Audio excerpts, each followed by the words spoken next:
Feeling like you're too small to make a difference?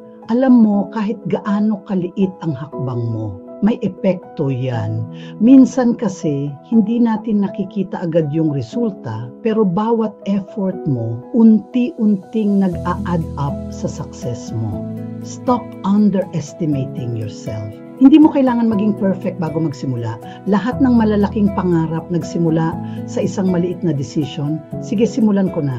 Every small action counts. At pag consistent ka, you'll be surprised how far you've come. Kasi pag may faith ka, God can turn small beginnings into big blessings. So kung naghihintay ka ng perfect timing, ito na yon. Start small, dream big, kasi yung maliit mong hakbang ngayon, pwedeng maging pinakamalaking pagbabago bukas.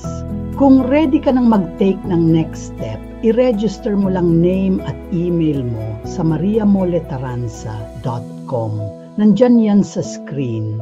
Panoorin mo yung free webinar at baka ito na yung para sa'yo. Minsan, ang pagbabago nagsisimula lang sa pagiging open. Comment I'm ready kung ito rin ang reminder mo today. Follow for more faith, growth, and purpose stories.